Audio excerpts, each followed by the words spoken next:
Hey everybody, thanks for joining us here.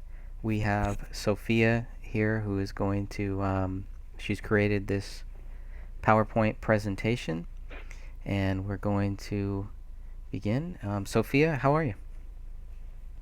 I'm doing great. How are you, Greg? Not bad, not bad. I wonder why people like always start their conversations like that. It's almost like, and I purposely try not to, but I just can't help myself. It's nice to know how people are, just to make sure you're in the right frame of mind to look into something like this because this can be very subjective, right? Mm-hmm. I think so. Yeah. I think so too. I think that's why this is going to be a discussion, and I'm looking forward to this. Thank you for putting this whole thing up here. I really appreciate that. I know you put in a lot of work on this, and let's get right into it. We are looking at slide number 1, David's handwriting analysis. Okay. All right, and I'm going to go to slide number 2. See if I Are can we move live this. right now? We are live right now. We I'm are trying to absolutely find live. the video So you want to so I can go follow to along. the Gray Stage YouTube, Oh, here we go. and Yay. hopefully it should be. I tried to set it up so that it's the first one when you put in live. My cat's gonna come join us, I think. Come on. Gang's all here. All the troublemakers on one line. Okay, so let me know if you can see what's up on the screen now. Looks like slide number 2. We're looking at print writing. Mm-hmm. Okay. Um, David's handwriting, and we're looking at samples from the notebook that was taken by the DCA. It was mostly print writing, which is generally people who print have put up barriers to keep the world from getting to know them. They do not easily express their innermost feelings. People who print take longer to experience intimacy and tend to have strong external protective mental shield that is often seen as confidence. Now, it is estimated that over half the men in the United States prefer to print rather than write in cursive. And the next slide will show a sample of that. But Okay. you'll see that it's pretty consistent throughout the notebook and other samples that were photographed. And this is from David. This from the notebook, right? The Hmm. 59-page notebook found in the office bedroom. Yes, and I think I might have cropped this particular page. Yeah, it's definitely worth looking at. Um, so what do you see here? I mean, is that pretty much what we're talking about? A lot of scribble, a lot of I can't tell. I wonder, is this pencil or pen too? I never really. I think it's the like a Bic pen, Okay, the same one and that was found next to the notepad. mhm. And you'll see that there is printing, and then there's a little bit of cursive, and then printing again. So I think it was mainly done for speed because a lot of his writing is pretty fast. Okay. Um, the normal upper zone, uh, which is the realm of the mind and the guardian of the spiritual aspirations. With the normal upper zone, you will see the intellect, imagination, illusion, fantasy, and the drive for power. Well proportioned loops, stems, and sensibly placed I dots and T bars reveal mental capacity and alertness. That's an important sentence right there Because that. because a lot of Hmm. people were saying that he was either stoned or drunk all the time, an alcoholic, but you don't see well proportioned T zones or T bars and I dots if you are high or if you're an alcoholic. So Interesting. at the end of the slide Hmm. show, you'll see that I added samples from other people who are known alcoholics or drug users. And so you'll see a difference. In this slide right here, you'll see the normal upper zones. You'll also see the I dots and the T bars. So, Okay. I'm going to move I'm on going to move to to the next one. Mhm. Normal middle zone. This is the zone that shows what the writer thinks of himself and his role in life and how he can be expected to project this image onto others, and it's expressed in the middle zone. This area reveals the quality and consistency of effort towards conscious pursuit of goals. The middle zone emphasis is upon social and work and shows actual progression into the environment. Um, Medium height and well balanced in other zones and well formed letters indicate wholesome self confidence and sensible adjustment to life. And it's just showing the middle zone, which is the A, the E's, lowercase e's, IS, IT, which is what we're looking at here. is Mhm. the, well, the H and the is, that loop would be an upper zone. Which one? So for the loops on the H, Mhm. that's an upper zone. The D loop is an upper zone. So a common middle zone would be the I's, the E, O, in video. Any lowercase number, a letter that doesn't have an upper zone loop.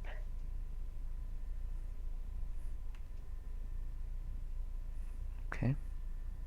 Mainly the lower zones are the Y's, the P's, the loops for those,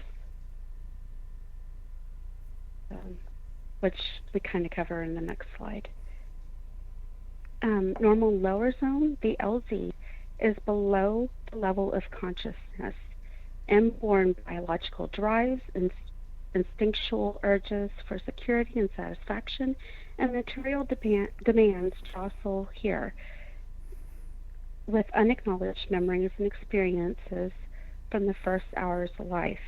In our culture, this is a powerful realm of the drives and sensations and is private. Usually, if the Y's and the G's are really outrageous and have lots of loops and stuff like that, Mhm. the more outrageous they are in the bedroom. Yeah. So if you see really wild Y's and G's, I gotta go check yeah. my Y's and G's now. Okay. So, And and that's we don't see okay. that here. We don't see that. Okay. Okay. I want. All right. Good. Yeah, we're pretty safe. Okay. We'll move on here. Faster than average or speedy writing?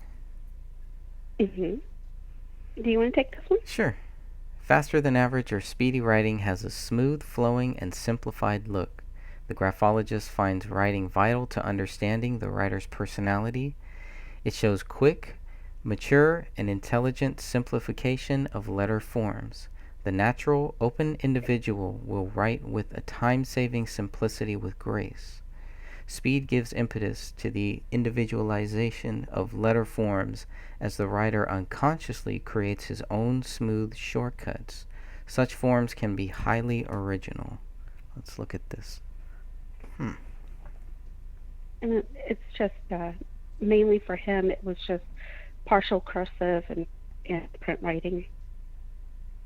Okay. I don't think he created his own code at all with abbreviations and Looking at this writing here, do you think this is something that kind of that he scribbled down, or do you think that this is something that he took more time with? Is that something we can guess on? I guess. noting the things that he marked out and then wrote on top. It looks like he was thinking through the situation, the scene, this particular sample that there's other samples throughout that notebook where you'll definitely see speed writing. Okay. And this was just easy to grab. I mean, all of his showed fast writing. Even when he was kind of more taking his time. That's interesting. Mm-hmm. Okay. Now we're going to look at the next one. Heavy pressure. This person can make an impression. There is a great deal of energy available to them for their actions. They express in a heavy manner, are strong-willed, firm, and easily excited to hot-blooded actions. Those with forceful pressure can inspire others. And negatively, they can be stern, stubborn, and have bouts with melancholy. You would definitely know when they are around you. Hot-blooded, yeah, strong-willed, heavy manner, stubborn. Bouts of melancholy, kind of, that threw me off a little bit, but that's interesting. And Camille also had heavy pressure too. So that was an interesting thing. They both had normal upper, lower, and middle zones, and the heavy pressure. This is one of my And favorite these pages here. things don't. What's that? Oh, well, and the when I write down the definition, it's coming straight from the book.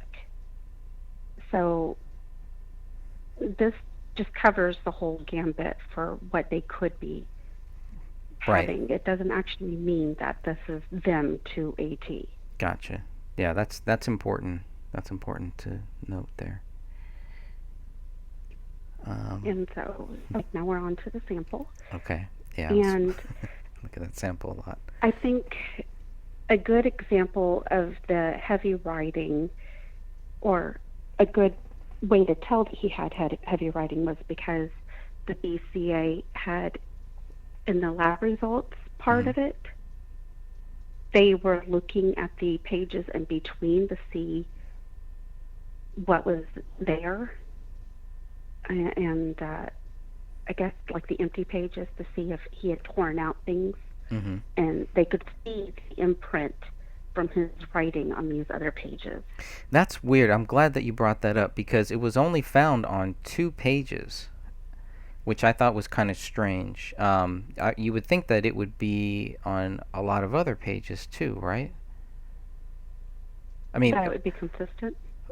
yeah, I mean, or I would think that if it was on more than 2 pages, that it would have been noted that it was on more than 2 pages. But the fact that only 2 pages are noted to have heavy writing, I think it's called indented writing. There's a certain term for it, but at page 21 and page 22, I think they were found on. So this is well before David wrote whatever he wrote, but the way that those 2 pages were written and what they found from those was very interesting too. Anyways, getting a little off topic, but give me 1 second. I'm letting my cat out. Cats rule. Cats dominate. Yeah. Especially cats know when you are live, and for some reason, as soon as you go live, they need to let the world know and let everybody else know too who is really in charge. I want to say hi to everybody who is in our chat room too. I really appreciate everybody coming in, and we are live here. And right now we are going to move on to the next slide, vertical to inclined slant. Yes. He was mostly vertical, but he did have a right incline. It's just a very slight incline to it. A normal incline. So, let's see here. Vertical, this type has a head over heart emotion attitude. He is open to experience of the moment, but his responses are cautious and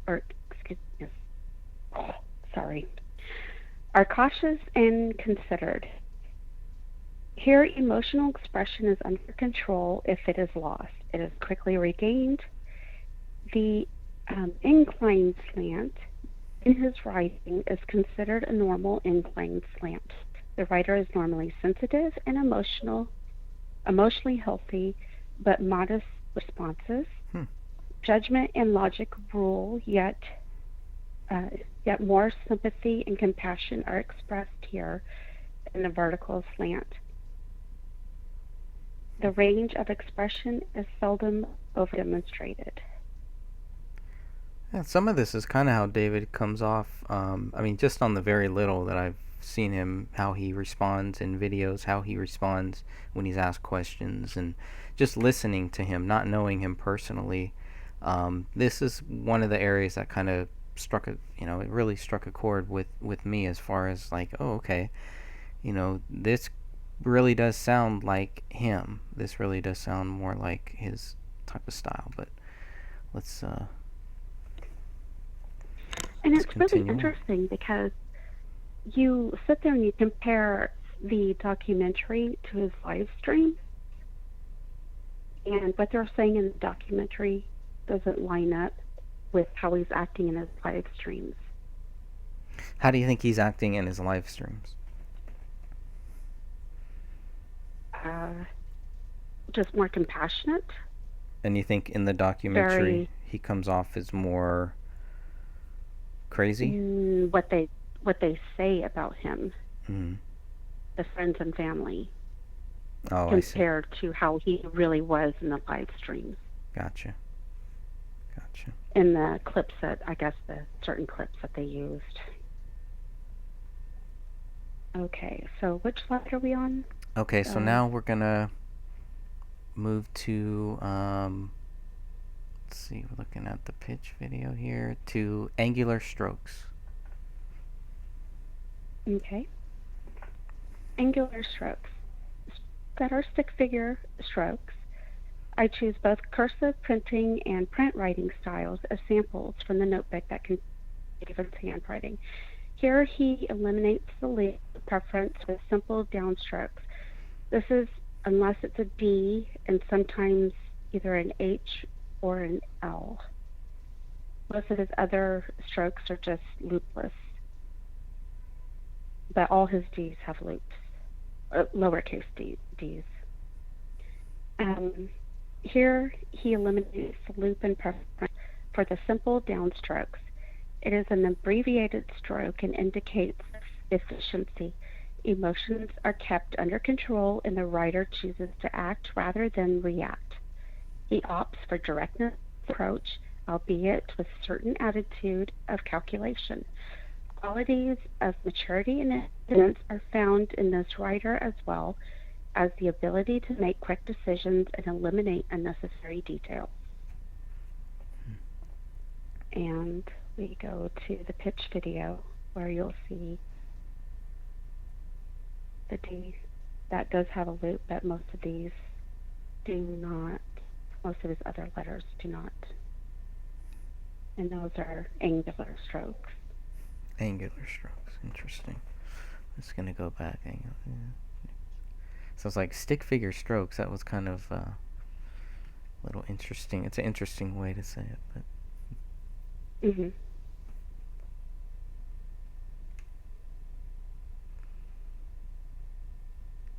okay. Personal pronoun I means clear, constructive thinking, independent, and has a desire to stand out. Personal pronoun I. Can you explain that a little bit?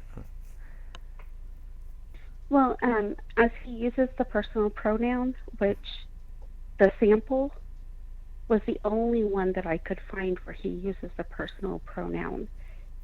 But there's no loops. He doesn't use it in a lowercase.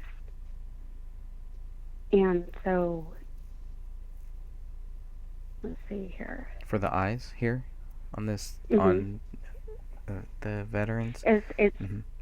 it's not used as a cursive I. It's just a six the crossbars and the right there means clear constructive thinking and a desire to stand out. That's the type of I that he used. If there was a loop, it would have had a different meaning. If it was lowercase, it would have had a different meaning. If it didn't have the crossbars, that would have been a different meaning altogether, too. Interesting. Yeah, it sounds very strong. And it's very strong words for people here too. Very curious how other people who have served feel about this. I think you'll like the next slide. Okay. The majority of O's and A's open at the top. This indicates generosity, frankness, truthfulness, and sincerity, and talkative. Talkative. Is he talkative? I would say yeah. Mm-hmm. The interviews. Yeah, he had no trouble public speaking or anything like that. I have to admire that. I could not get on at a podium or get up there and talk. I'm really bad at debating too. I freeze up. Yeah. Yeah, it takes, it's I mean, it's definitely a challenge. I tried to do little highlights for all his open A's and O's. Mm-hmm. And let's look at those. You can clearly see it throughout the rest of his samples.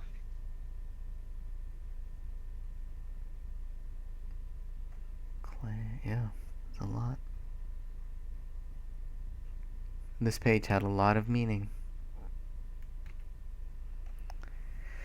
Okay, lowercase m, upside down V, or shape, or spade shape, shows a critical and investigative mind which explores and digs for knowledge, always asking questions and seeking answers. An intellectually thirsty person with an eagerness to learn. And let's look at this. Once there's money, you have to pay everyone. But that might not be so bad. No money is best. And you've highlighted the M's. The 3 M's. Yes, because see that there's like a V in those M's. Mm-hmm. Very sharp points, and that's what that means. And you'll notice his lowercase m's are very similar throughout all his writings. His N's, do they look similar in that? Like everyone, yeah. Everyone, right after might, there's a not. It's pretty sharp. I don't know. Yeah, I would say that his ends are very similar. Because I was looking back. Let's see. Thomas Rice. Yeah.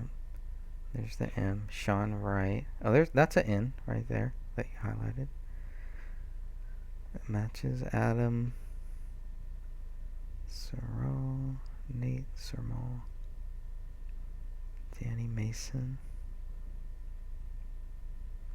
Altman, H.T. Altman. Why does that sound familiar? The name sounds real familiar.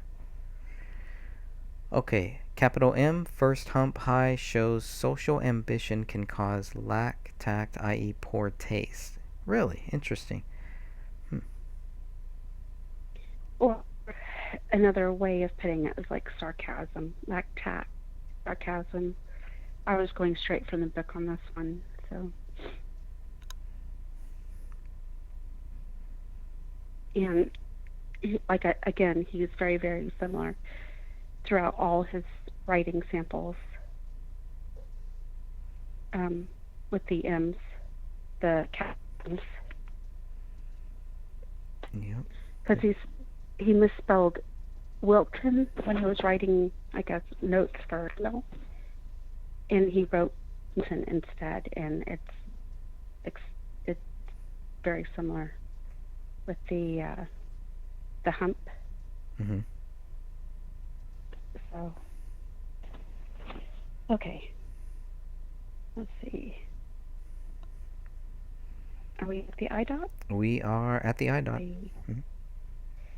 The I dot, lowercase I, is a mixture of rounded and placed over the stem. Excuse me. A mixture of rounded and placed over the stem and round. Sorry, I didn't see that I had added that twice. This can mean order, method, precision, uh, conscientiousness, good memory, concentration. The high I dot above the stem can mean great imagination and enthusiasm. Okay. Then we'll look at that here. You can see that in the Thomas Rice, Adam Miller, Brian Peterson, Sean Wright. With Brian Peterson, you'll see that the I dot is a little bit higher.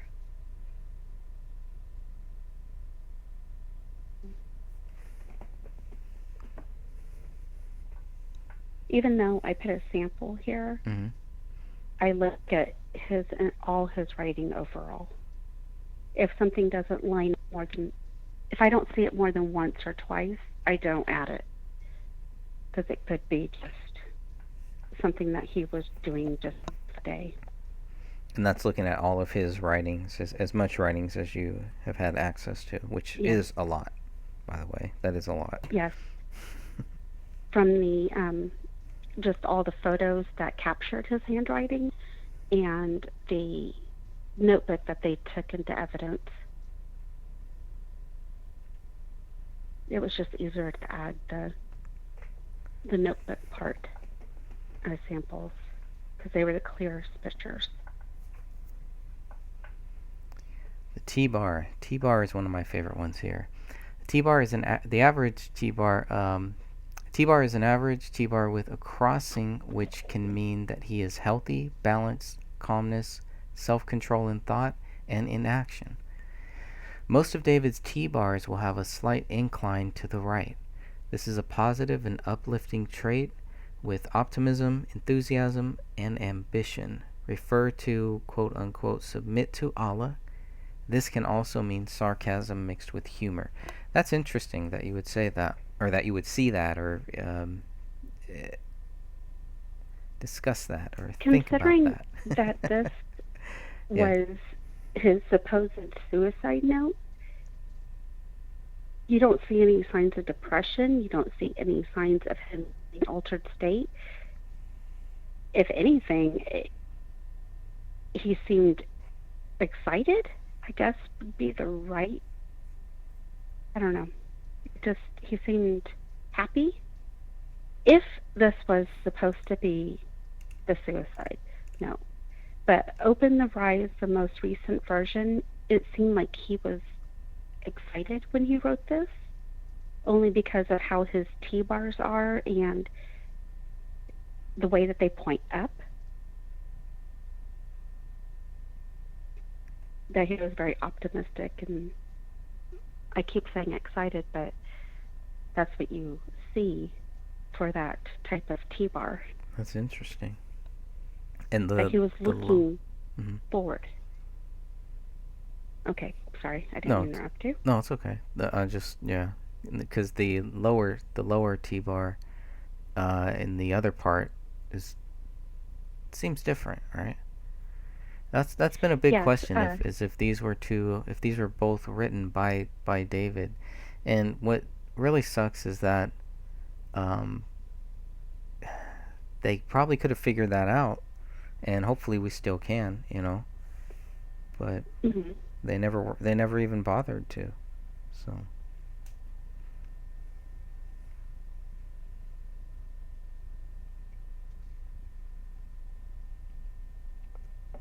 So what do you think? Do you think? Yeah, they had the opportunity. Do you think David wrote this? Any of this, right here?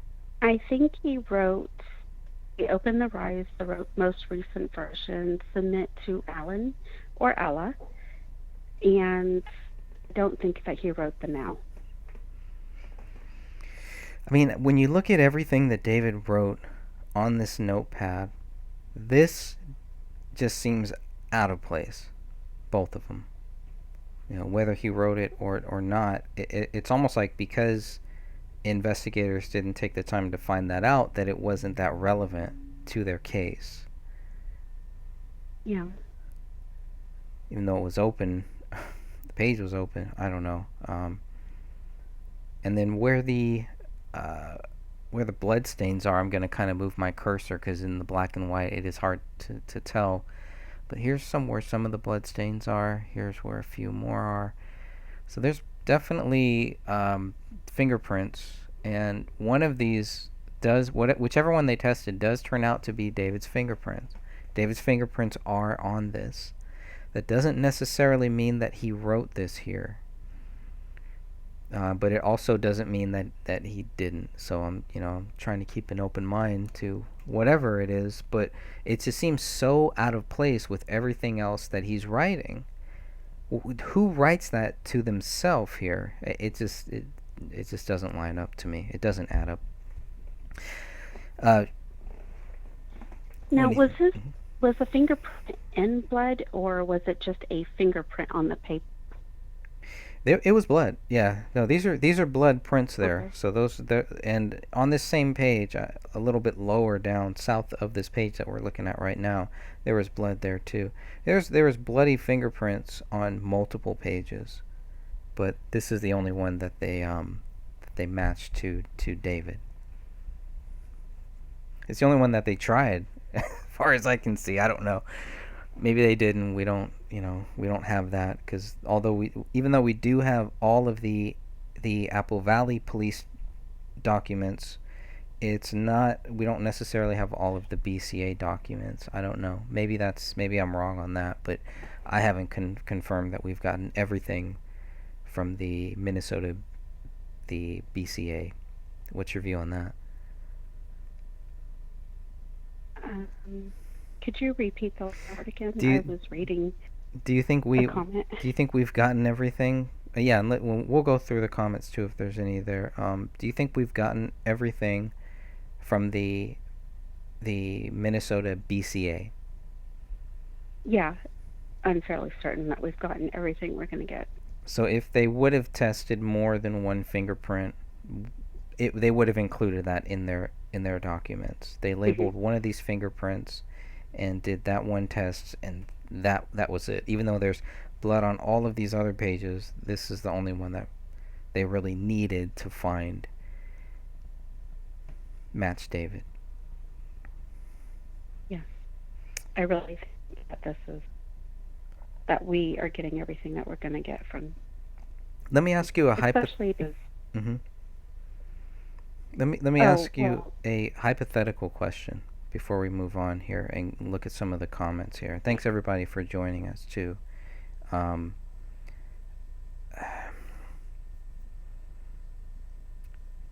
if the hand, if the reason why, I'm just speculating here, and I'm open to this, if these fingerprints were put on, let's say after David died, after his hand was missing, um, you think they would try to put that on the pin too? And it's kind of weird that they were able to match David's fingerprints to this, but really to nothing else. Maybe that's just because it's paper and it's a lot easier to match it to. But I would have liked of them to have done a couple fingerprint tests here. Okay, I'm way off target.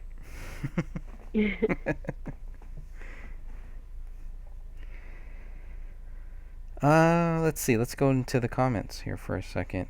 She says, "I don't think he wrote any," so she doesn't think that David wrote any of the stuff that we're looking at here.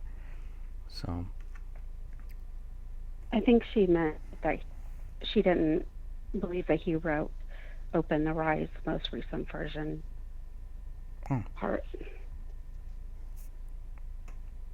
okay. Let's see. Let me go here. So some of the other things that you've marked here have been uh, on the standby, on the bring them. So all of these T's. So you've really looked at all of these T's. You've really spent a lot of time looking into this.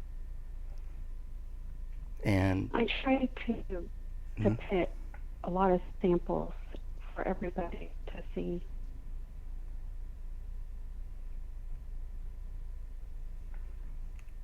I really wanted them to.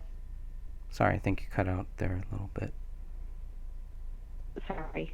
It's okay. Yeah, I really try to show as much of the samples of his handwriting that I could fit in there without taking up all the um, slides. That's okay. I Because, need I to. mean, there's like 50 of them. 61 is my count. All right, go on. Oh, wow. Okay, sorry. I It's okay. added extra samples at the end. Yeah, which is fine.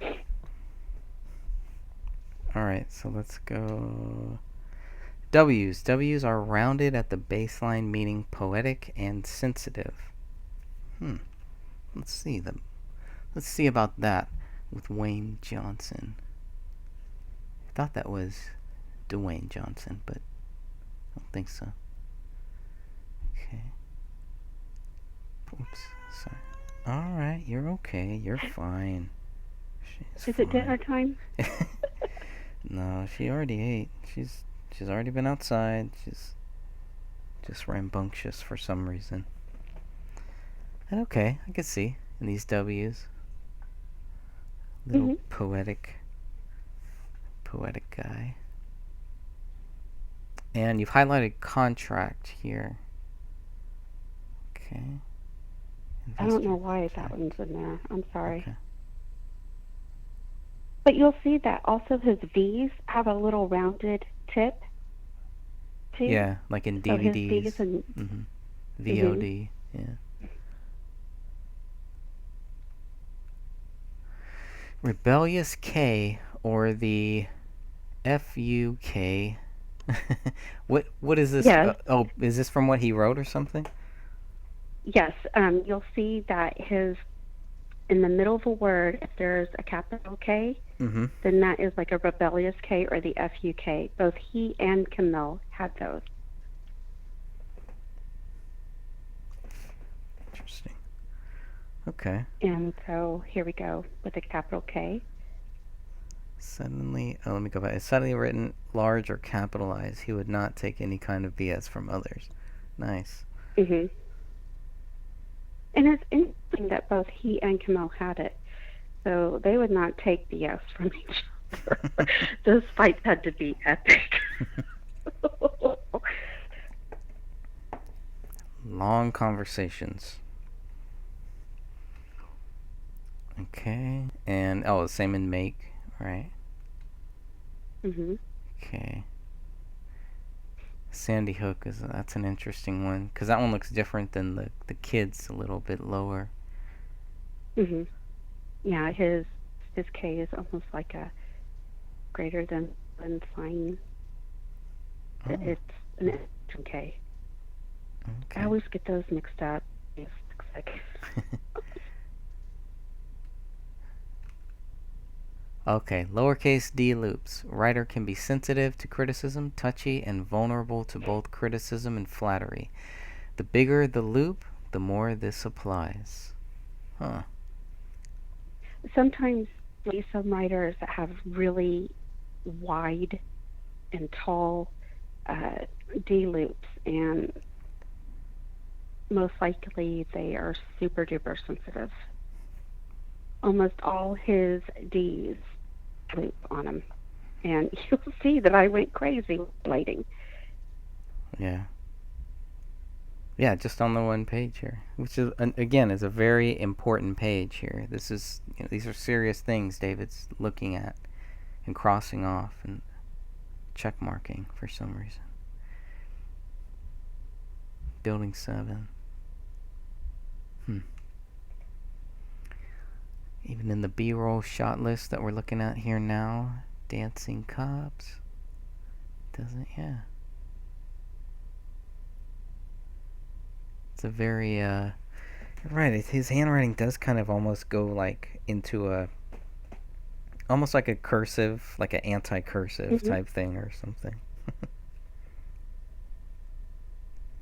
Getting a zoom up of the dancing cops. Which is it's a very disturbing image in my head, by the way. Thank you for that. Let's go here. It might not be. Well, I found it interesting that they had actual dancing cops for Apple Valley. And for the Dakota County Sheriff's Office, too. So They were actually rivals at some point. You're laughing, but it's true. Okay. Moving on. Moving on to normally. Okay, I'll let you take this next one here. Let's see. Okay, 1 second. I need for this. Sure. Normally straight lines. Okay. Normally straight lines and stable baseline. The writer. Okay. The writer's mind disciplines his emotions. Traits are composure, orderliness, emotional stability, dependability, perseverance. This is also the area in a person's handwriting where sobriety stands out. If there is an unstable or erratic baseline, then that is a telltale sign of drug use or intoxication. David had a stable baseline, otherwise known as straight lines, meaning handwriting does not show signs of drug use or being intoxicated. What I should have written was it does not show drug use or being intoxicated while he was writing notes.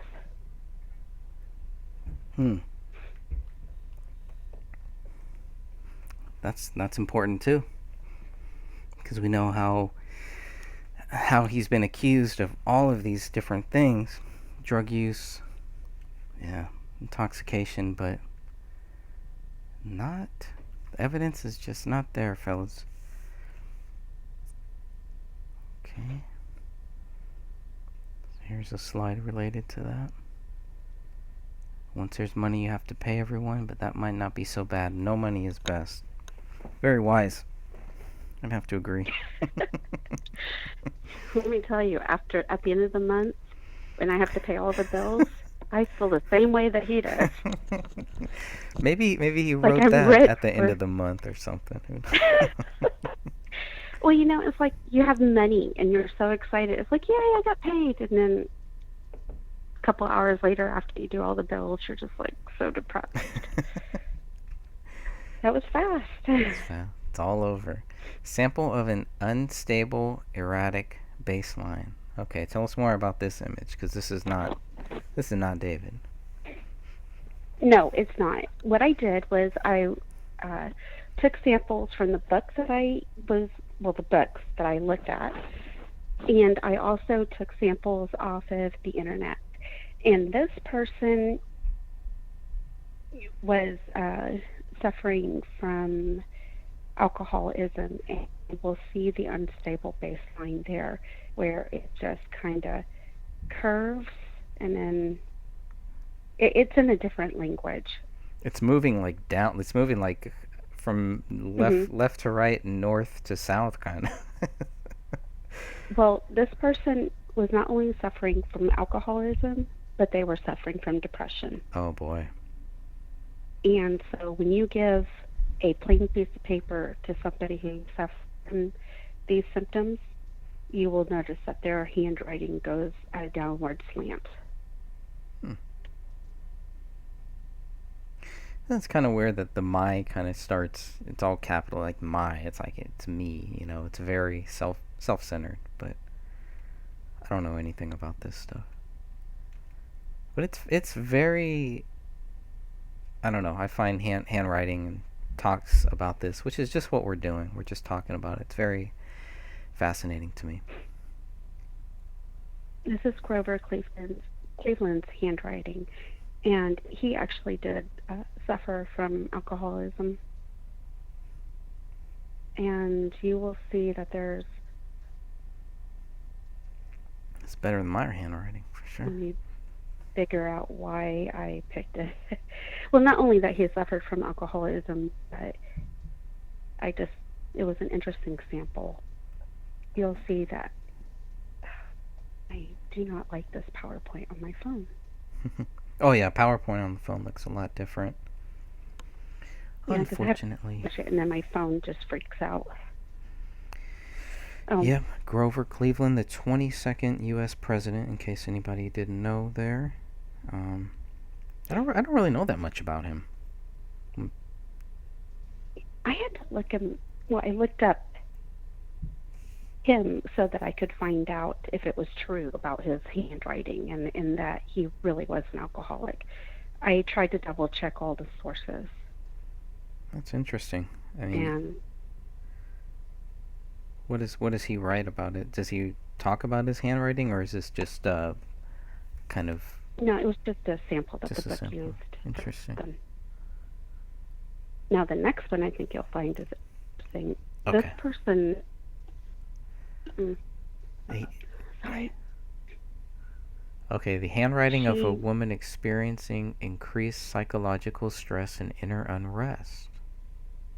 hmm and you'll see how her pen will lift off the page, like the bottom part of the I, Mm-hmm. and the A, the beginning of the M for the am, the leap and housewife. I mean, her pen is constantly lifted off the page. You'll see this also for intoxication and for drug usage. I am a housewife. I live in a house. Interesting.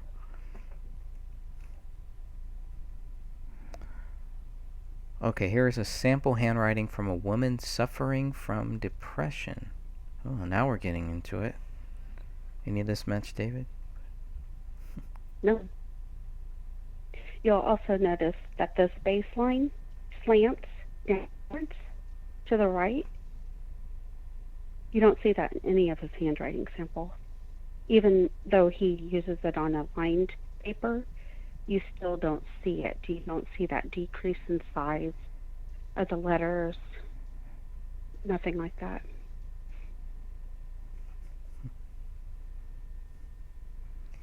Marilyn Monroe's handwriting. This is interesting here. Where'd you get this one from? This is off of the internet, actually. And I thought this would be a really good sample. It was her last letter Hmm. that she wrote. So you're going to see smudges. You're going to see letters that are not consistent with the pressure. She was impaired while writing this. She was depressed. And it was just a really interesting sample to pay here. You'll see that the pressure varies as she's writing the letter. You'll see some letters are not as heavy written as others, Oh yeah. and then you'll see the smudges. Yeah, I see what you're saying. Well, that's interesting. A lot of people, when they're impaired in their writing, you'll see that they have smudges in their handwriting. Yeah, this is an interesting one here. Who's Lee? Do you know the context of this or anything? The person who is Her lawyer? for the next sample, or No, for the Maryland. Yeah, for Maryland. Just wondering who she's. She's no, writing to somebody named Lee. I'm just curious who that is. there is an article that I'll send you that has the whole context for this letter. I'd like to check that out. Okay. All right, sample of a person's handwriting while on mild tranquilizers. Now we're getting interesting. Mild tranquilizers. Yes. And you're going to see the T bars. That is a huge indicator right there. Let's look at those T-bars. Mm-hmm. What's wrong with the T-bars? I do mine just like that. Maybe I'm on a mild tranquilizer right now, and I just don't know it.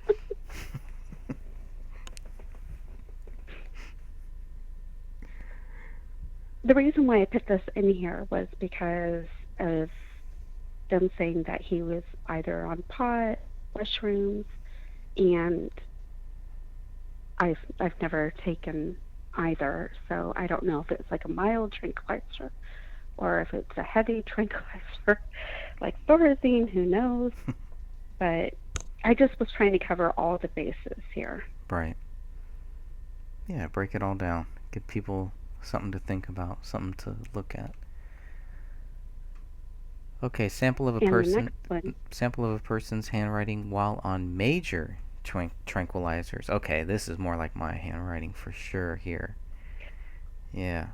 No, this is like the handwriting of a child, unfortunately, is what it really looks like. or grandparent, Or a grandparent. like an Interesting. elderly grandparent. Yeah, yeah, yeah. Very interesting. Like a great grandparent. Okay.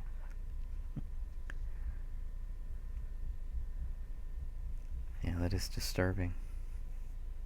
Hmm. It's amazing how much medication will affect, well, even your mood will affect your handwriting. All Let's right, sample of see. an alcoholic's handwriting. Oh, this has got to be David. This has to match his. No, It's got to be this just is like not him. David's either.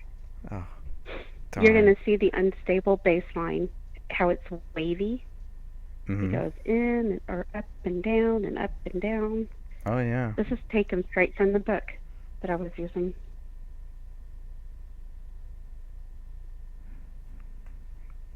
I'm just reading it a little bit here.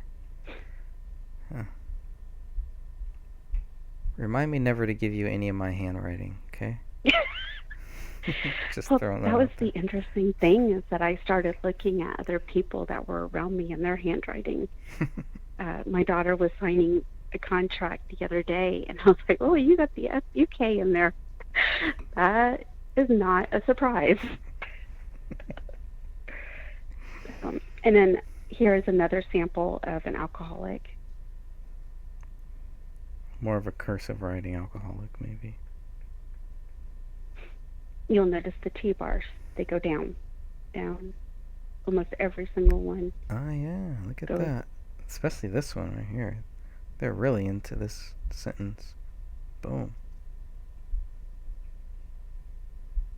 The Yeah, T wow. bar Look at how like, is. as it gets worse, or as the sentence progresses, it like goes deeper. Interesting. Hmm. I would never notice anything like that. That's interesting.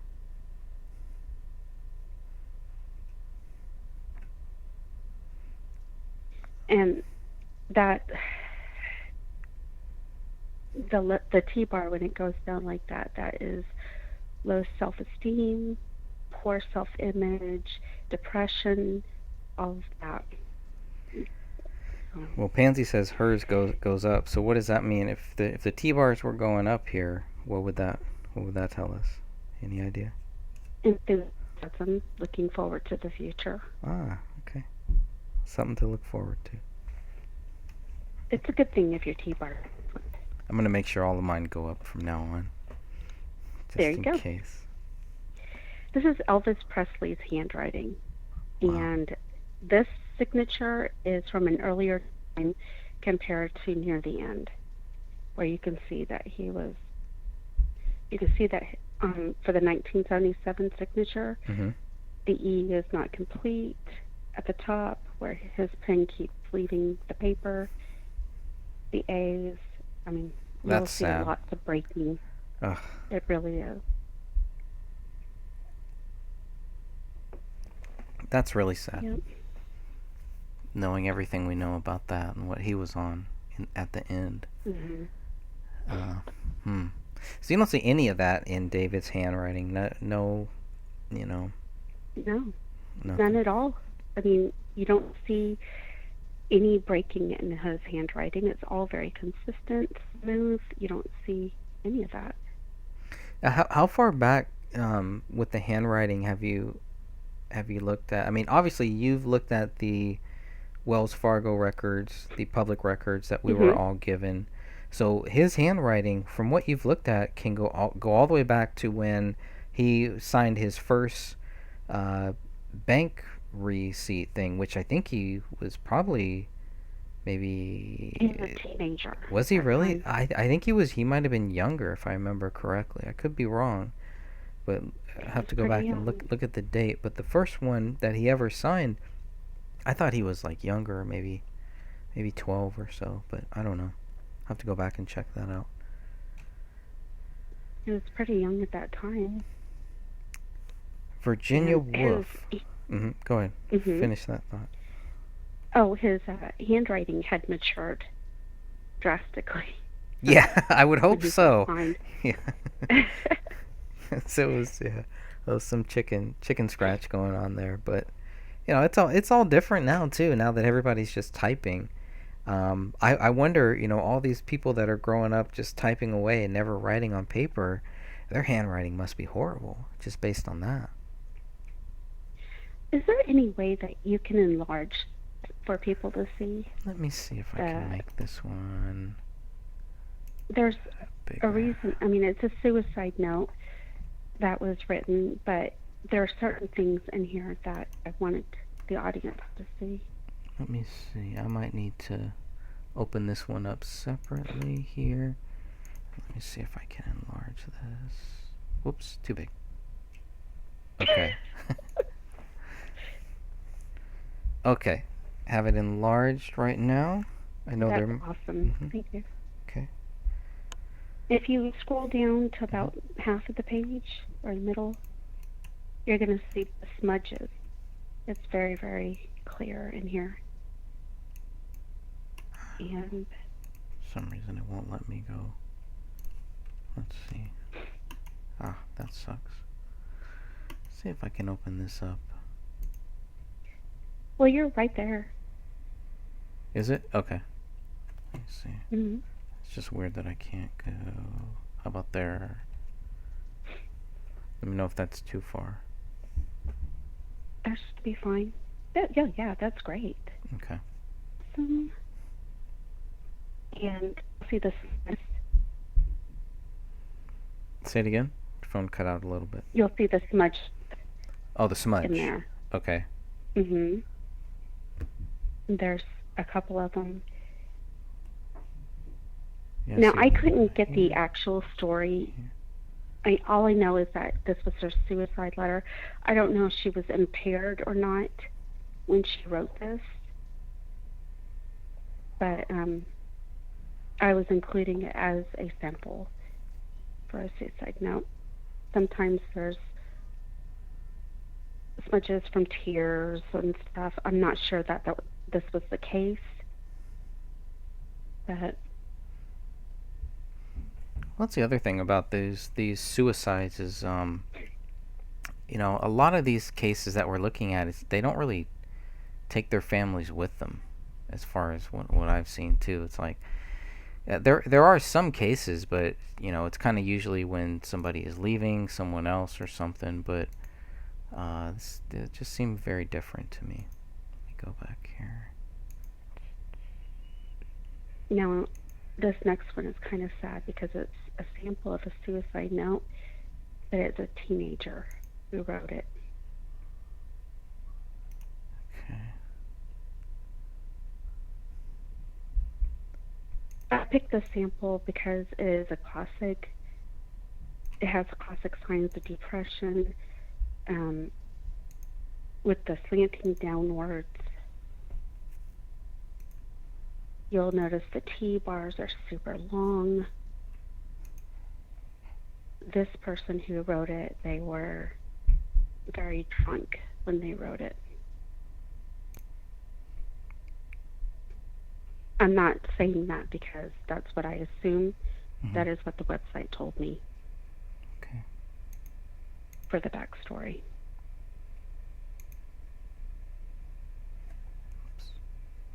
You'll notice the T bars, and also that the lines, they slant downward.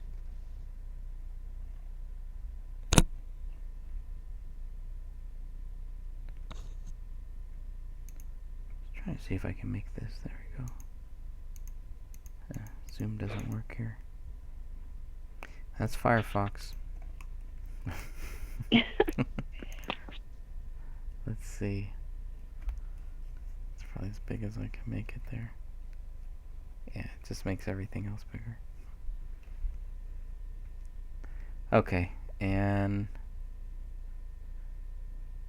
what is this one? This kind of the one we're looking at right now. This one is just another sample of a suicide note. I don't have the actual backstory for this one. It was from the book. Okay. ABB.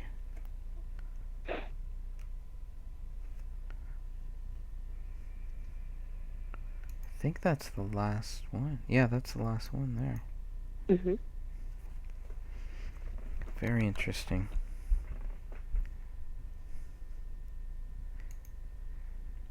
Covered a lot of ground there. It's still, I mean, after doing all of that, what is your final thought on this whole thing? I'm not saying that he didn't drink. I'm not saying that he didn't use drugs. I just don't think that he ever was writing with a pen and paper when he deceased, because you don't see those signs in his handwriting. Yeah. I don't think that he was a habitual user, because it would definitely have shown up in his handwriting.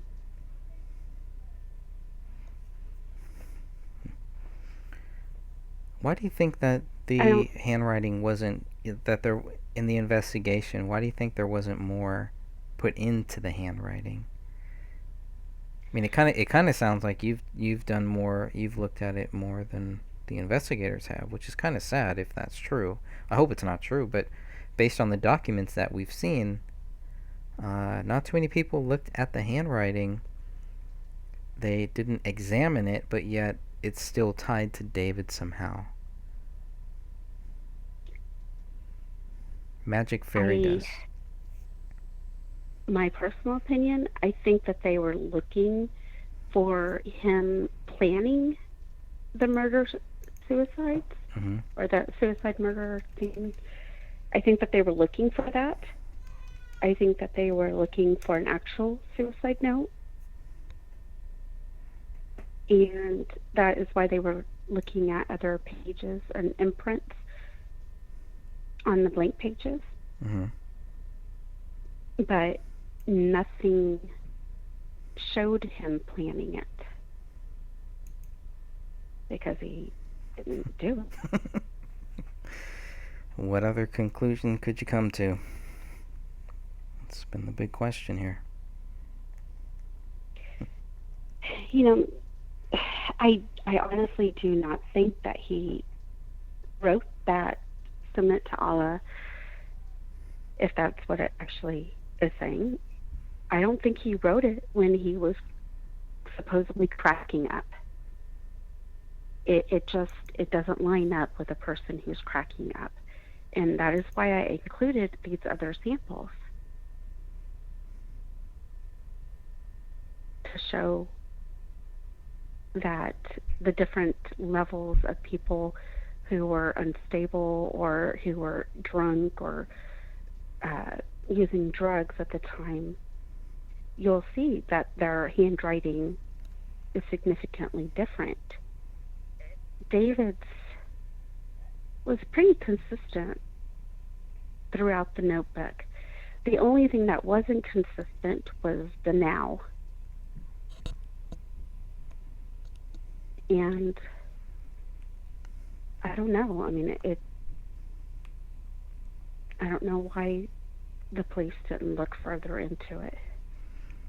Yeah, because I would like some conclusion, some I guess closure, I guess, on uh, who actually wrote that. Because going through these documents and going through everything that we've been given, I don't understand how they conclude that David wrote anything in that house. And I'm talking about any of the three things that were written, the main three things, in three separate rooms. But this is the handwriting here. This would have been a slam dunk to say, okay, we know David wrote this. And the fact that they did not do that is frustrating. And the fact that, they start out, when everything first starts, we're hearing all these rumors and all this stuff of why David did what and everything. Nothing ever pans out. 1 year Hmm. later, when the case is closed, they didn't know anything more. They actually knew less. You would actually have to take all of that stuff that they were giving us while the investigation was ongoing, throwing all of these little jabs of doubt at us constantly. Well, it could have been this, it could have been that. And one by one, we take those down and say, nope, it can't be because of this. Nope, it can't be because of that. We know actually less. The investigation did not show us who did what, where, when, why, or how. It just showed us what the police did. It showed us what the investigators did and what they didn't do and what else needs to be done. And the question is, my question is, why didn't these things get done? These simple things like David's handwriting, Kamel's handwriting, comparing these things just to make sure, right? Just to make sure that David did write this. What's your view on the comparison as far as what was written on the notepad in David's office room compared to what was written on the blood wall? Can you really compare those two? Is it really fair to compare those two? Are we talking about two separate things there? We're talking about two separate things because he is, if he did it, he is writing in all caps. It's all print and huge sizes. So I would not be able to compare it with his actual handwriting. If you were to go and on the wall, unless you have very distinct, like felon's clause or a certain way of writing a letter with lots of loops or just like a fancy E, like the Greek E that we saw in the journal page. If I saw that up there, I would have said, oh, whoever wrote the journal page wrote on that wall. Now, if he had that Greek E and there was an E on that wall that was a Greek E, then I would say, yeah, I'm fairly certain he wrote that. But no. But you probably wouldn't come out within a couple days, and say, yeah, David wrote this. Friends, all these people that are supposed to be David's friends coming out so quickly saying, yeah, David wrote that. Yeah, that's his handwriting. Okay, maybe it is his handwriting. But it's not signed. You can't put David's hand on that pen. There's just way too much stuff like that just is it's very, very frustrating because it should not be here. We should not even be having this conversation right now.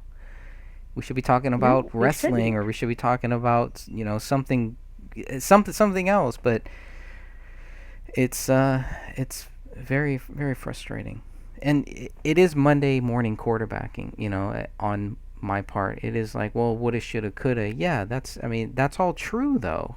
They would've, should've, could've. Why didn't they? And how do we make sure that they don't do this, that something like this never happens to anybody else? We have a good opportunity to try to get future investigators, anybody who wants to be in law enforcement. This is a good test case here. This is a great case that people should learn that, these are things you need to watch out for. These are tests that need to be done in a case like this when the circumstances are so crazy compared with even if you exclude who David was and everything, it's crazy. It's even more crazier. And so they try to justify it by making David look crazy. Well, it's a crazy thing because David was crazy.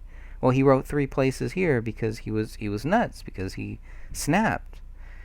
And there's just, these documents, the results of the investigation do not support that.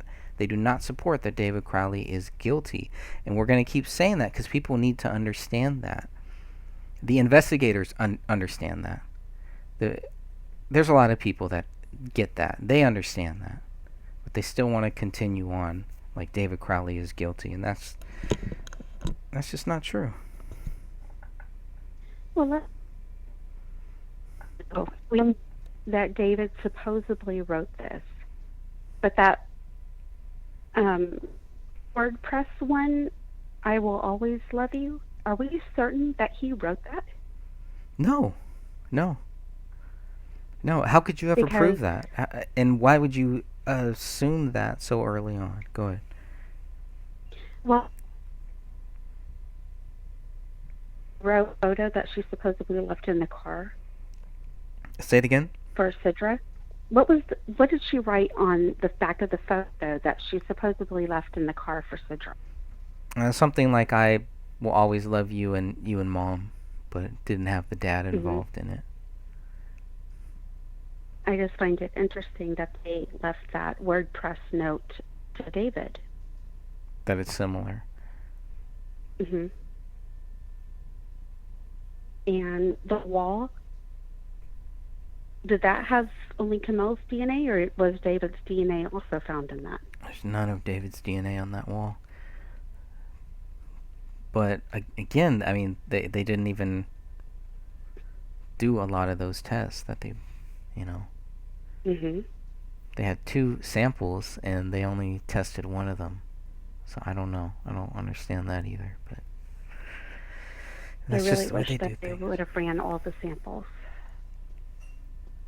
Darn it. Yeah, yeah, and That was a missed opportunity. well, I mean, is there still time? Is there still time? At least for the ones that they didn't do, at least for the tests that they didn't do, the handwriting examinations that they didn't do. Is there still time to get the case reopened or opened? Because it's exceptionally cleared. I don't believe it's closed, but I think there is a difference. So is there still time to do some of those tests, to re-examine some of these things, to really bring closure here? And I think. They still have Mhm. they still have the untested sample. Mhm. They still have the handwriting. If we had an attorney, we probably could press to get this. We could test to get it reopened, or press it to get reopened. But we have to seriously think about getting an attorney so that we could make sure that we are being heard, Right. make sure that these FOIAs are being filled.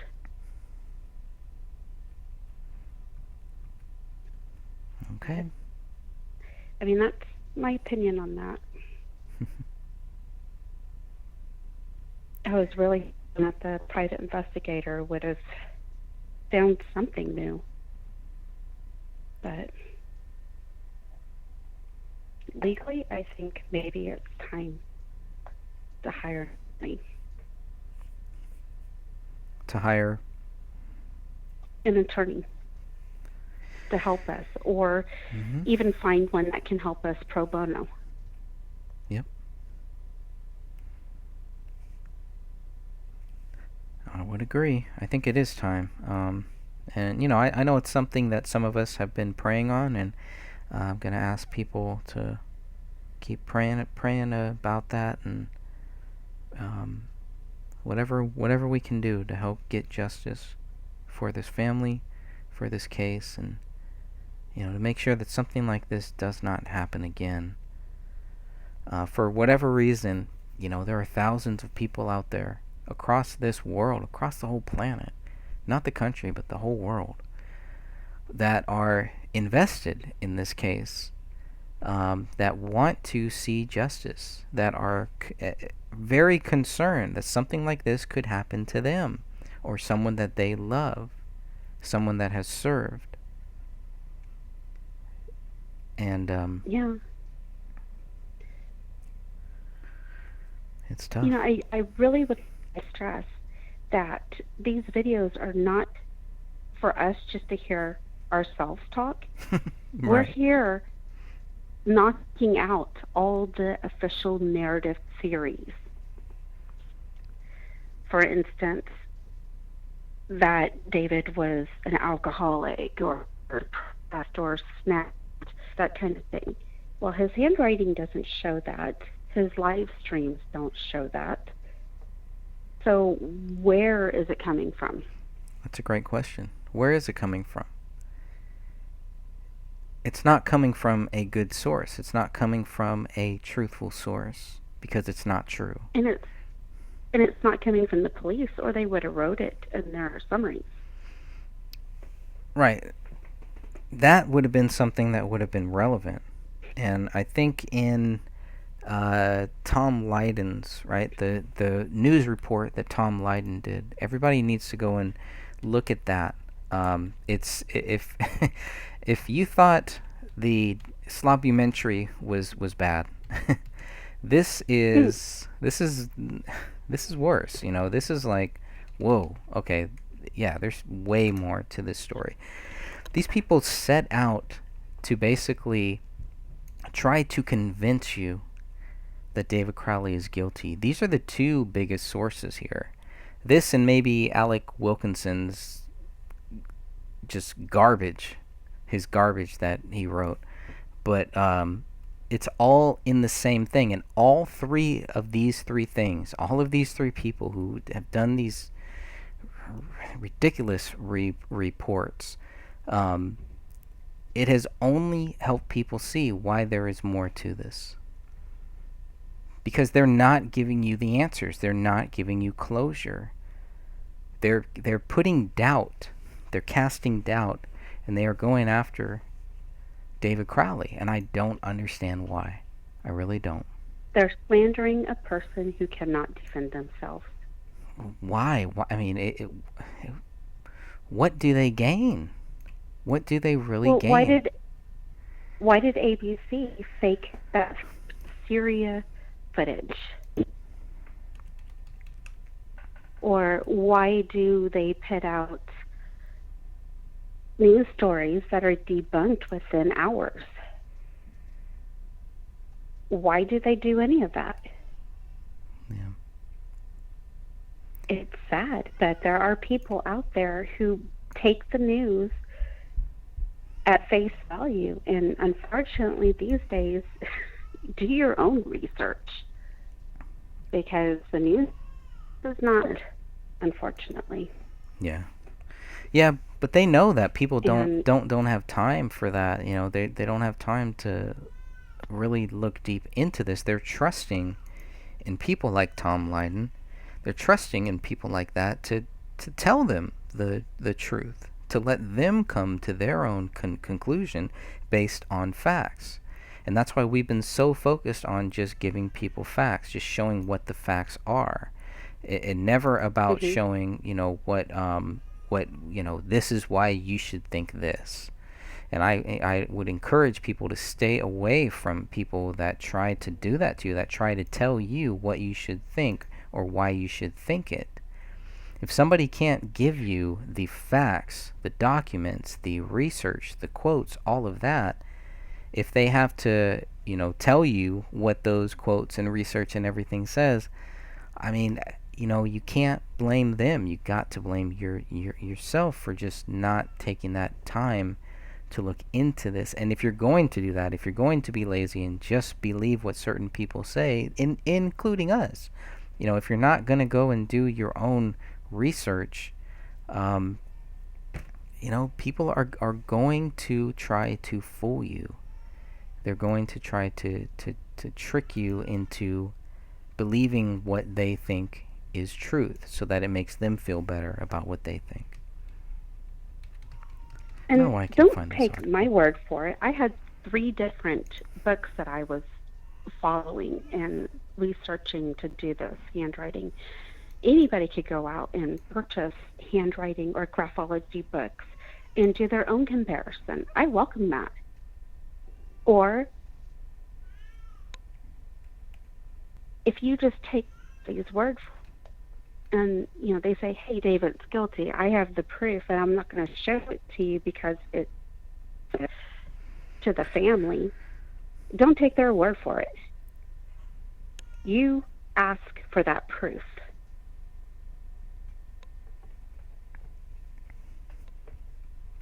So I just needed to put that there. Yep. Because there's some people blindly following others because they think that they have the in on what happened. Right, and that's what I found But they're very not. strange. Yeah. Yeah, but these people aren't proving what they're saying. They're not showing anything.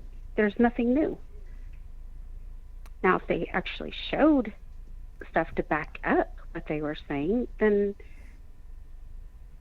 I would have to seriously take another look at this case. Sure. But that's why So, they try to hold on to that, because there is nothing there. There is no proof that David Crowley is guilty, so they have to hold on to like something that it's like secret knowledge. They have to hold on to it so that you don't have it. It's a control thing. And mhm. that's a serious thing when you trick other people. There are consequences for that. There is no reason not to be honest. There's no reason not to be transparent, to be truthful. And if you're going to willingly be untruthful and spread lies, there will be consequences for that. And God sees everything, and stuff like that does not go unpunished. So I just, the greatest people that I've found involved in this, including people in our chat room right now, are people that are honestly looking at this. They might have their own views. They might have views that we don't agree with. You know what I mean? But it's how they look at this case. It's what you do that shows your sincerity, shows that you are a real human being that really wants to know what happened here. And there are hundreds, I think thousands, maybe even hundreds of thousands of people who feel like that, who are just like, no, of course not. Of course there's more to this. There is no proof that David's guilty. And I just think it's just getting this case into as many hands as possible. Um, it's definitely, I mean, that's what I've been trying to do, and every person that I talk to about it, and they understand my views on other issues, and they just disagree with me on other cases and things like that. But with this one, it's like, yeah, I mean, how would you ever say that David Crowley is guilty? So for like Eric Nelson, Alec Wilkinson, Tom Lydon, these three people that people trust, that they are looking for to them to show them the truth, and when they didn't, that's gotta hurt them. It hurts who they are. It might open up doors in certain circles for these guys. I definitely think that maybe those doors were there, and maybe they're part of those circles. But in the public eye, for the people that really count, for the real human beings, they have failed them, and their acts are very shameful, all three of them, and they know better. That's my biggest problem. These people, these three guys, know better. They know better, and I don't know why they have sold out and have looked into this case, have acted like they've looked into this, didn't know anything about this case, and probably still don't know anything about it. Don't want to look into anything other than the sexy story that they've dreamed up in their wet dreams. Not looking at the real case here. They have big wounds. They have big scars, and they're shameful. Their acts are very shameful. And I hope that one day they understand that, and one day they will see that. All right, I'm off of my rant here. It's understandable. I really do thank the people in the group for looking into this case, and the people who PM me. I might be a little slow in responding, but I do appreciate honest answers and questions.